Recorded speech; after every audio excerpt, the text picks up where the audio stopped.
এখানে হেয়ার ওয়াশে বসিয়ে দিয়েছিল। আমার যেহেতু অলরেডি আগে হেয়ার কালার ছিল, সেই কারণে ওরা সব রকমের ডিটেলস নেওয়ার পরে আমাকে সাজেশন করে যে কী করালে আমার হেয়ারে ভালো হবে। ফার্স্টেই আমার হেয়ার ওয়াশটা করার পরে ব্লো ড্রাই করে নিয়ে ডাইরেক্ট এখানে কালার চাপাতে শুরু করে দিয়েছে। সামনেই যেহেতু পুজো, ভাবলাম প্রত্যেকবার সেম লুক না রেখে একটু নতুন কিছু ট্রাই করা যাক।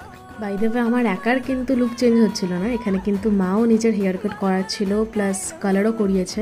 এখানে মা করিয়েছিল গ্লোবাল কালার, দারুণ কালারটা এসছে। ফাইনাল লুকটা তো অবশ্যই শেয়ার করব। মিনওয়াইল আমার হেয়ারে কালার অ্যাপ্লিকেশনের পরে আমাকে অনেকক্ষণ বসিয়ে রেখেছিল, কেননা যাতে ভালোভাবে হেয়ারে কালারটা সেট হয়। টু বি ভেরি অনেস্ট, এই মোমেন্টে ঠিক আমার ভয়টা লাগছিল, কেননা আদেও হেয়ারে কালারটা আমার ভালো লাগবে কিনা।